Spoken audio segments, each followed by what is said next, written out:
Bonjour à vous. Bienvenue sur la chaîne Histoire et Confession, merci de vous abonner à la chaîne pour ne rater aucune histoire. Les histoires que nous allons partager, inspirées de récits trouvés sur Internet, sont destinées exclusivement au divertissement. Elles ne doivent pas être interprétées comme des encouragements à imiter de tels actes ni comme des discriminations envers des personnes spécifiques. Ma femme, depuis toujours fervente adepte du sport, semble aujourd'hui envoûtée par la salle de sport, au point que cela menace notre union. À 30 ans, elle affichait déjà une silhouette sculptée par des années d'exercice régulier. Cependant, ce qui autrefois se limitait à une activité saine est devenu, ces derniers temps, une obsession qui empiète sur notre vie de couple. Durant ses années universitaires, elle avait pour habitude de fréquenter assidûment le gymnase, mais avait suspendu cette pratique pour des raisons d'emploi du temps, préférant des séances d'entraînement domestique ou des courses à l'extérieur. Il y a environ 18 mois, elle a décidé de renouer avec ses routines sportives intensives en rejoignant à nouveau une salle de sport, poussée par un nouvel emploi lui accordant plus de temps libre. Ce qui a commencé comme un passe-temps normal s'est rapidement mué en un rituel quotidien incontournable. Les week-ends étaient désormais consacrés à des cours de fitness, et ses visites au gymnase se sont multipliées, jusqu'à devenir une routine matinale avant le travail et une escale obligatoire le soir. La salle de sport est devenue son refuge. Chaque fois que le stress de la vie se faisait sentir ou qu'une dispute éclatait entre nous, elle s'y précipitait comme pour y chercher du réconfort. Actuellement enceinte de 4 mois, je suis étonné que nous ayons trouvé le temps de concevoir un enfant, compte tenu de son emploi du temps surchargé. Je comprends qu'il soit sans danger pour elle de continuer à s'entraîner, surtout qu'elle avait cette habitude bien avant sa grossesse. Toutefois, l'intensité de ses entraînements ne diminue pas. Lorsqu'elle manque une session, son irritabilité est palpable, elle semble en manque, telle une dépendante privée de sa substance. C'est devenu franchement étrange, une illustration parfaite que même les bonnes choses, en excès, peuvent se révéler nocives. Elle se montre défensive et irritée lorsque j'aborde la nature obsessionnelle de ses activités, et je ressens profondément le manque de temps passé ensemble. Elle s'est forgé un nouveau cercle d'amis au gymnase, préférant manifestement leur compagnie à la mienne. Je me demande pourquoi ne pourrions-nous pas, simplement, nous entraîner ensemble? La salle de sport, elle l'assure, c'est son exutoire, son moment à elle. Ce n'est pas que je me sente menacé par son excellente condition physique, car je suis moi-même en forme, mon travail exigeant que je le sois. Néanmoins, je perçois ses habitudes sportives comme excessives. Il y a bien une limite à l'exercice qu'une personne devrait faire, et elle l'a franchie. Ce qui m'inquiète davantage, c'est qu'elle semble utiliser ces séances comme une échappatoire, un moyen de fuir les difficultés de sa vie sans jamais vraiment les affronter. À la salle, elle trouve un boost d'humeur passager mais cela ne résout rien à long terme. Comment pourrait-elle s'occuper des tâches pratiques quotidiennes quand elle passe tant de temps à s'exercer? C'est devenu si envahissant que je me retrouve à assumer seul toutes les corvées domestiques.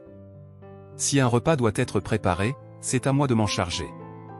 Bien sûr, je ne m'attends pas à ce qu'elle fasse tout, mais un effort partagé serait apprécié. Même notre entourage a commencé à remarquer, il commente combien elle a changé, combien elle est absente.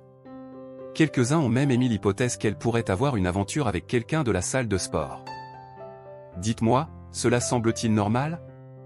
Elle, pour sa part, insiste sur le fait que c'est une routine parfaitement normale. J'ai exprimé mes inquiétudes en ligne, cherchant des conseils, espérant que la communauté puisse m'éclairer. Je crois qu'elle est simplement submergée par la vie et trouve dans le contrôle de son entraînement une forme de stabilité. Elle a toujours eu ce besoin de maîtriser, et face aux imprévus de l'existence, elle se réfugie dans un lieu où elle peut garder le contrôle. Je serais très ennuyé et je devrais rattraper un autre jour, souvent en me surmenant.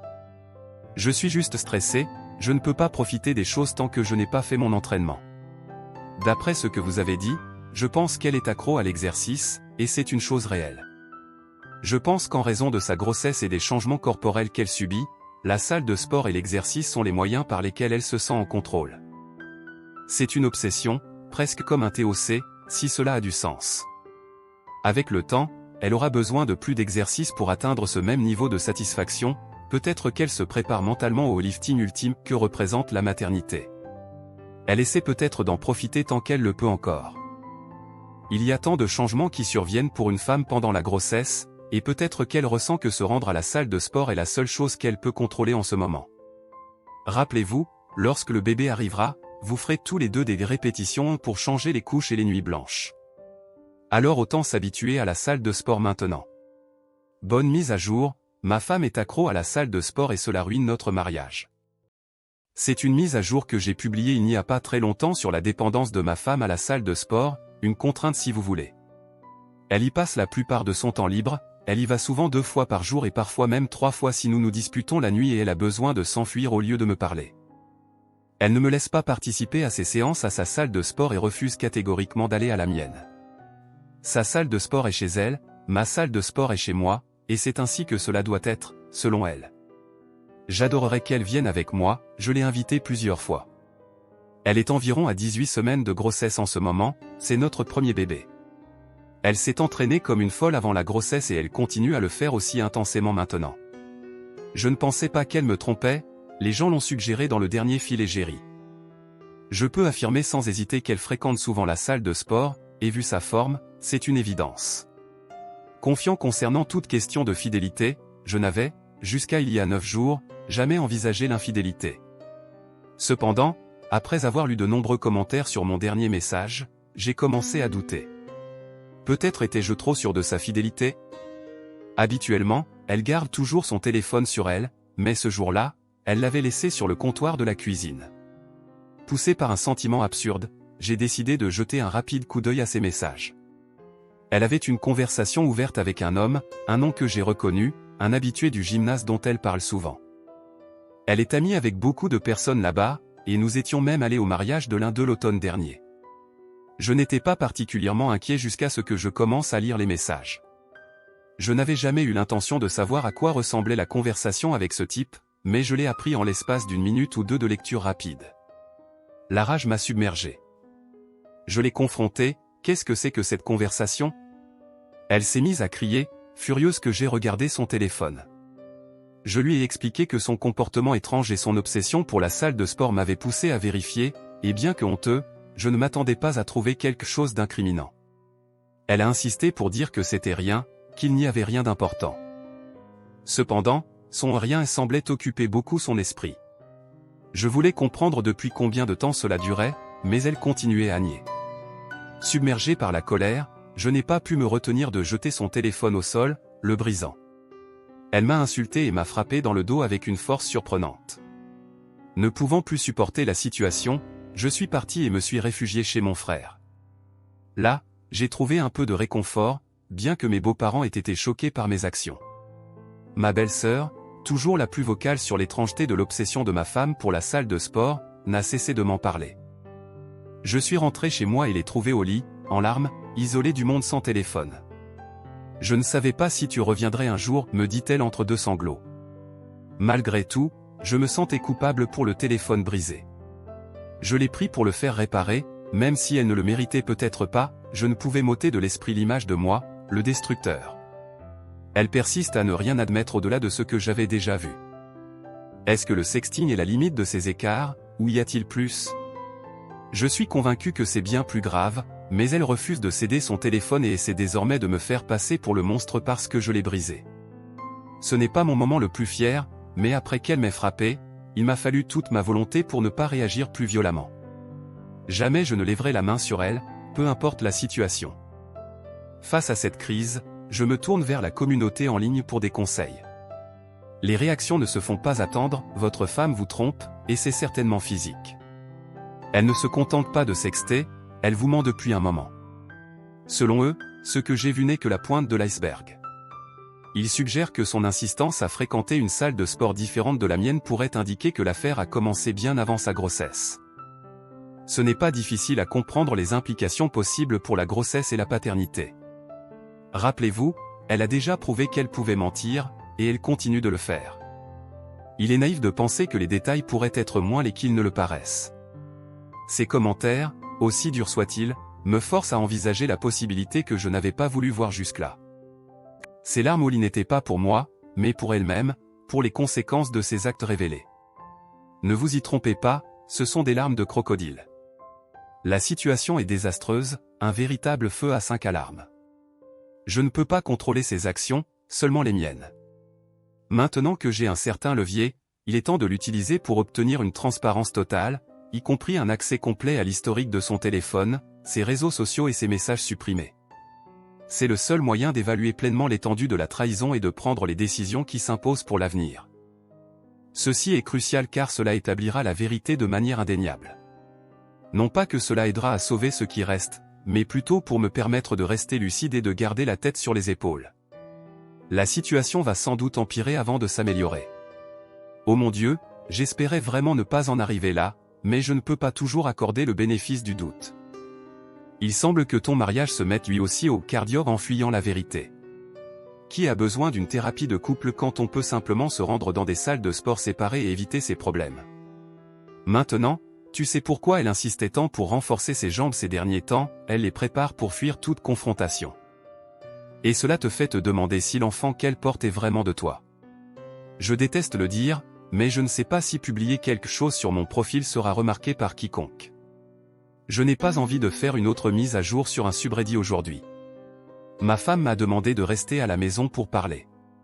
Elle est restée au lit toute la journée hier, essayant de m'attendrir, mais je ne lui ai prêté aucune attention et j'ai fini par quitter la maison pour aller à la fête familiale du Super Bowl.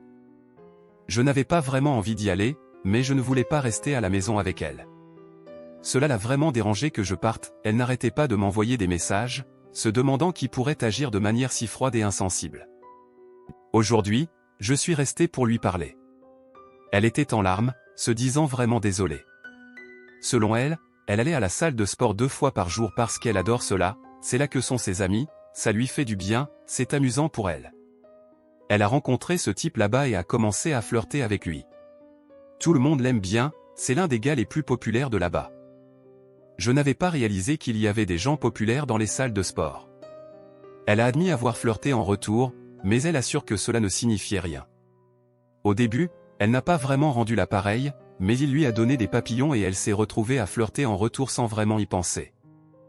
Elle a comparé ses sentiments à ceux d'un béguin d'écolière, expliquant que leurs échanges par SMS avaient commencé de manière innocente, sans connotation sexuelle durant plusieurs mois. Pourtant, chaque message de lui la faisait tourner la tête.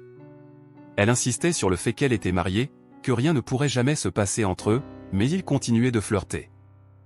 Elle était convaincue qu'il ne franchirait jamais la ligne, jusqu'au jour où cela est arrivé. Après avoir résisté un temps, ils se sont embrassés. Elle admet avoir apprécié ce moment tout en reconnaissant que c'était mal. Le sentiment de malaise n'a fait qu'augmenter lorsqu'elle a couché avec lui pour la première fois cette même nuit. Elle a décrit cette expérience comme si elle tombait amoureuse pour la première fois, obsédée par lui. Elle ne sait pas si elle est amoureuse de lui, ni même si le bébé qu'elle porte est de moi. Elle admet qu'il y a toujours une petite chance que ce soit le sien, bien qu'il ait toujours utilisé un préservatif, ils étaient ensemble au moment où elle est tombée enceinte. Elle prétend m'aimer, mais confesse qu'il y a une étincelle indéniable entre eux. Elle est perdue, ne sachant pas pourquoi elle a agi ainsi, ni ce qu'elle pense que nous devrions faire. La conversation a pris un tournant décisif lorsqu'elle a suggéré que je ne la quitterais pas même si le bébé n'était pas le mien. Je lui ai fermement répondu que je la quitterais et que je ne pourrais pas élever l'enfant d'un autre homme. Son étonnement était palpable lorsqu'elle a réalisé que je ne considérais même pas l'idée de rester. Finalement, elle a accepté de faire un test ADN, semblant presque soulagée par ma demande. Je suis désolé pour elle, vraiment, mais je ne reconnais plus cette femme. Elle pleurait sans cesse, mais ses larmes n'étaient pas celles d'une personne éprouvant du remords ou de la honte, elles étaient égoïstes, destinées à me faire ressentir de la culpabilité pour ce qu'elle a fait. Le cœur est apparemment déchiré, et la communauté en ligne a rapidement réagi. La bonne nouvelle est qu'elle vous a donné toutes les informations nécessaires pour prendre la bonne décision. Les détails supplémentaires qu'elle a fournis clarifient totalement la situation, il est absolument impensable de rester une seconde de plus avec elle, même si l'enfant est le vôtre. Beaucoup de personnes coparent sans être ensemble, et il est préférable de choisir cette voie plutôt que de rester dans une relation aussi toxique. Cela vous blesse sans aucun doute, mais d'un autre côté, c'est une chance qu'elle ait dissipé les nuages d'incertitude qui pèsent inévitablement sur une telle situation. Vous savez ce que vous devez faire, il ne reste plus qu'à agir. Ce ne sera pas facile, en fait, cela sera probablement la chose la plus difficile que vous ayez jamais faite dans votre vie, mais vous savez maintenant avec certitude que mettre fin à ce mariage est la bonne chose à faire. Elle prétend que ce désastre a ruiné ma vie, mais en réalité, je me sens juste engourdi en ce moment, presque insensible. L'affaire était déjà assez grave en elle-même, mais le fait qu'elle n'ait pas cessé ses agissements même après avoir découvert qu'elle était enceinte ajoute une couche de trahison. J'aurais pu partir sans l'ombre de cette grossesse, et peut-être pourrais-je encore le faire, en attendant les résultats des tests ADN. Elle est presque certaine que le bébé est le mien, ce qui signifie que je serai lié à elle pour toujours, mon enfant grandira avec des parents divorcés. Sa mère, le vélo de Jim, pourrait choisir de vivre près de sa famille et emmener mon enfant avec elle. Oh, mais alors, elle serait éloignée de cet homme qui lui donne des papillons et avec qui elle a des aventures dans les vestiaires du gymnase. Comment puis-je même lui en vouloir? Elle a ruiné ce qui aurait dû être la joie de ma paternité. Que ce soit mon enfant ou non, si par malheur ce n'est pas le mien et que je parviens à me libérer totalement, comment pourrais-je ne pas y penser le jour où je déciderai de fonder une nouvelle famille? J'étais tellement heureux à l'idée de devenir père avec elle, nous avions même choisi des noms, partagé notre enthousiasme pour ce bébé non planifié. J'ai été présent à chaque étape, et maintenant, elle me fait subir cela, non seulement à moi mais aussi à ce pauvre enfant qui mérite un père, quel qu'il soit. Je comprends à peine. Prends le temps de digérer ce tourbillon d'événements. C'est comme un jeu tordu où l'on doit deviner l'identité du père. Tu as reçu une main difficile à jouer. Évidemment, elle n'est pas désolée pour la tromperie, juste désolée d'avoir été prise sur le fait. Tout semblait un jeu jusqu'à ce que la réalité de la grossesse s'impose, et elle n'avait jamais l'intention de t'avouer que l'enfant pourrait ne pas être le tien. J'espère que tu comprends qu'elle ne voulait pas vraiment être enceinte. À présent, elle déménage avec son amant du gymnase, ils sont amoureux, réduisant ma vie à un vulgaire talk show. La femme que je considérais comme élégante s'est transformée en ce que je peux seulement décrire comme de la poubelle de caravane. Aujourd'hui, elle m'a annoncé qu'elle allait vivre avec lui. Peut-être que l'enfant est le mien, peut-être pas, mais elle est trop gênée pour se soumettre à un test de paternité. Elle a passé la semaine à essayer de capter mon attention, espérant que je la supplie de rester, mais je ne suis pas tombé dans le piège. Je l'ai largement ignorée, et nos échanges ont été brefs et distants.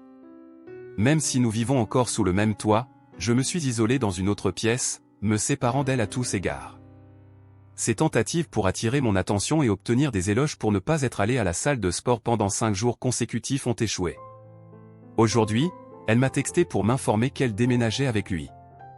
Malgré tout, je me soucie encore d'elle. J'ai déjà rencontré un avocat, conscient que je peux me soucier d'elle en tant qu'être humain et potentiellement la mère de mon enfant, sans pour autant rester marié avec elle. Néanmoins, cela me blesse de l'entendre dire qu'elle va être avec lui. Je lui ai conseillé que ce n'était pas une bonne idée de quitter la maison et lui ai même suggéré de consulter un avocat. Mais elle semble indifférente à tout ce que je peux dire, je ne pense pas qu'elle ait besoin de s'installer avec quelqu'un d'autre. En fait, je trouve triste qu'elle ne puisse pas être seule. Je lui ai demandé si cet homme savait réellement qu'elle était enceinte et quelle histoire elle lui avait racontée. Elle a répondu qu'il était au courant et que cela ne le dérangeait pas si l'enfant était le mien, il l'aime et veut être avec elle. C'est étrange, n'est-ce pas? Pourquoi accepterait-il une situation aussi compliquée? Cela n'a aucun sens pour moi, il est peut-être charmant et financièrement stable, possédant sa propre maison, mais pourquoi ma femme enceinte serait-elle sa seule option?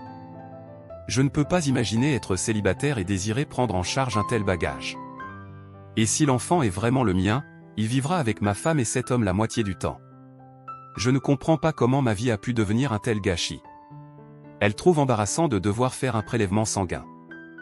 Mise à jour, ma femme a accepté de faire un test de paternité. Elle a emménagé avec son amant le week-end dernier et n'a pris que peu de choses, la plupart de ses affaires sont encore ici. J'ai l'impression qu'elle attendait juste que je la supplie de revenir, mais je ne l'ai pas contactée du tout depuis son départ. J'ai ressenti un étrange mélange de soulagement, de colère et de tristesse. Je n'ai pas vraiment eu faim jusqu'à hier soir, je n'ai jamais eu faim, en réalité. J'ai un peu trop bu, mais je vais bien. Je publie cette mise à jour parce que j'ai reçu énormément de messages, et répondre à chacun est émotionnellement épuisant. Honnêtement, je n'ai tout simplement pas envie de parler d'elle. Ce matin, elle m'a envoyé un message pour me dire que son partenaire souhaite faire un test ADN. Curieusement, cela ne lui semblait pas important quand j'en avais demandé un, mais maintenant que c'est lui qui le souhaite, elle trouve soudain que c'est une excellente idée. Elle a demandé si je voulais soumettre un échantillon, car il serait moins cher de tester 2 paires en une seule fois. Je ne me soucie même pas du coup, je veux juste une réponse. Je vais prendre rendez-vous avec le laboratoire pour que mon échantillon soit prélevé ce samedi, et nous devrions avoir les résultats d'ici une semaine. Je prendrai ce que je peux obtenir, car c'est mieux que de laisser cette situation traîner pendant encore 20 semaines. C'est tout pour le moment. Je vais bien, je vais travailler tous les jours, essayant de fonctionner normalement, mais je me sens coincé dans les limbes. Elle me manque, honnêtement. Je déteste qu'elle soit là-bas avec lui, ça me rend malade. Une partie de moi veut la supplier de revenir à la maison. Ce sera encore pire si je découvre que c'est mon bébé et qu'elle est là avec lui, à moins qu'il ne décide de la laisser tomber une fois les résultats connus. Je refuse de la supplier, je ne jouerai pas à ces jeux avec elle. Ce matin, elle a donc confirmé qu'elle allait faire le test ADN. Je suis convaincu que son nouveau partenaire a accepté de l'emménager et de former un couple parce qu'elle lui a dit qu'il était le père. Maintenant, après avoir emménagé et discuté plus sérieusement que lors de leurs échanges rapides dans les vestiaires, il se rend compte que je pourrais être le père, alors il veut que le test ADN confirme sa paternité. Je te garantis que s'il s'avère que tu es le père, il l'enverra faire ses valises. Si j'étais toi, j'aurais déjà entamé les démarches pour le divorce et changé les serrures, car elle a déménagé de son plein gré, ce n'est plus sa maison. Même si un divorce peut ne pas être finalisé avant son accouchement, tu peux certainement avancer dans 99,999% du processus avant cela. Je sais que tu ne le souhaites pas vraiment, mais elle devrait également informer ses parents qu'elle a quitté la maison et vit maintenant avec son petit ami et futur père de l'enfant. Ils devraient savoir où la joindre désormais, et ce n'est plus chez toi. Et si c'est mon enfant et qu'il décide de la mettre à la porte, que devrais-je faire ? Je sais que je ne la laisserai pas revenir ici pour rester mariée, mais si elle porte mon bébé, je ne peux pas la laisser sans abri. J'essaie de ne pas penser à toutes les éventualités et de prendre les choses un jour à la fois, mais c'est plus facile à dire qu'à faire. C'est incroyable que tu aies pu vivre avec elle jusqu'à maintenant. Le déménagement soudain de ta femme pour rejoindre son amant du gymnase semble sorti tout droit d'une émission de télé-réalité. Bravo à toi pour avoir gardé ton calme tout en cohabitant sous le même toit qu'une future ex-reine de parc à caravane. C'est comme si tu jouais dans ton propre épisode de A Living with the Enemy. Mais maintenant qu'elle est partie, tu peux enfin récupérer ton espace et ta sérénité. C'est vraiment une situation difficile à gérer. Je suppose que tu es en quelque sorte dans les limbes jusqu'à ce que tu saches si tu es le père. Apparemment, son nouveau partenaire est dans la même situation, s'occupant d'elle jusqu'à ce qu'il soit certain qu'il s'agit de son enfant ou non. De toute façon, je pense que ce type est le genre d'homme qui n'hésitera pas à couper les ponts ou à prendre ses distances, d'une manière ou d'une autre. La mise à jour finale sur l'affaire de ma femme pendant sa grossesse a été supprimée du sous-forum dédié à la survie à l'infidélité, probablement en raison de la mention d'une altercation physique. Ma femme a une liaison avec un homme rencontré au gymnase depuis près d'1 an. Elle est enceinte d'environ 22 semaines actuellement, et elle en avait 17 lorsque j'ai découvert son infidélité. Elle insistait sur le fait que j'étais le père, mais j'avais refusé de faire un test de paternité pour obtenir des certitudes. Récemment, à la demande de son partenaire, un test a été réalisé et il s'est avéré que je suis bien le père. Ce fut un mélange d'émotions pour moi, un véritable ascenseur émotionnel. Au début, je voulais simplement rompre tout lien avec elle, ne pas avoir de lien permanent sous la forme d'un enfant que nous partagerions. Cependant, j'étais d'une certaine manière heureux, ou soulagé, lorsque les résultats sont arrivés. J'avais envisagé la paternité pendant des mois avant de découvrir son infidélité. Parfois, j'ai du mal à croire que c'est ma vie, que c'est dans cette situation que mon enfant va naître. Je la déteste pour cela, car elle vit toujours avec lui et toutes ses affaires sont encore chez nous. Je refuse de tout emballer pour elle. Elle ne semble pas pressée de récupérer ses affaires, au-delà de l'essentiel, même après que nous ayons appris que je suis le père du bébé. Elle m'a envoyé un message pour exprimer sa joie que je sois le père et sa conviction que je serai un excellent père. Hier soir, elle m'envoyait des idées de prénoms pour le bébé et a même tenté de m'appeler, mais j'ignore ses appels. Je communique avec elle uniquement par SMS. Ce matin, elle m'a demandé si elle pouvait venir chercher quelques affaires. J'ai accepté, car mon avocat m'a conseillé de ne pas l'empêcher de venir chez nous, mais je lui ai dit que cela serait préférable. Alors que je refusais d'être avec elle, qui se présente avec elle ? Son petit ami. Il entre dans la maison juste derrière elle, comme si de rien n'était. Elle a couru à l'étage pour prendre ce qu'elle voulait, me laissant seul avec lui dans le salon. Il m'a dit que ce n'était pas de sa faute s'il était là, qu'elle lui avait dit que je ne voulais pas qu'il vienne, mais qu'il avait insisté pour me parler, prétendant comprendre ce que je ressentais. Non, tu ne sais pas, ai-je pensé. Il a affirmé qu'il l'aimait vraiment et savait qu'il n'était probablement pas le père, mais qu'il l'acceptait. Il a aussi tenté de m'assurer qu'il n'essaierait pas de prendre ma place auprès du bébé et espérait que nous pourrions nous entendre, puisque nous serions tous les deux dans sa vie. Il a promis qu'elle allait bien et qu'il prenait soin d'elle. Je lui ai dit que je ne pouvais pas comprendre ce qu'il cherchait avec une femme enceinte de l'enfant d'un autre homme, j'ai trouvé cela étrange. Puis je lui ai dit que s'il ne sortait pas de chez moi, ça se passerait mal. Je suis monté à l'étage où elle fouillait dans la salle de bain. Je lui ai demandé pourquoi elle l'avait amené, et je lui ai exprimé combien je trouvais bizarre qu'il veuille toujours être avec elle, maintenant qu'il savait qu'il n'était pas le père. Je lui ai dit que je refusais de le laisser avoir quoi que ce soit à voir avec mon enfant. Elle a répondu qu'il l'avait convaincue de venir et qu'elle était désolée. Elle n'avait jamais voulu que tout cela arrive, mais elle est maintenant amoureuse de lui. Elle m'a dit qu'il représente ce qu'elle recherche à 30 ans, pas moi. Elle installe une crèche chez lui et j'en ferai une chez moi. Elle n'a pas l'intention de demander la garde exclusive ou quoi que ce soit du genre, elle ne veut pas m'empêcher de participer à la vie de mon enfant. Quelle générosité de sa part. Elle est redescendue et je l'ai suivie. Il était toujours là, dans le salon. Je me suis approché de lui et je lui ai donné un coup de poing. Il a reculé et est tombé sur la table. Elle a crié « C'est quoi ce bordel ?» et a couru vers lui. À ce stade, je m'en fichais, comme s'il allait appeler la police. Il l'avait mérité, et cela ne serait pas arrivé s'il était parti quand je le lui avais demandé.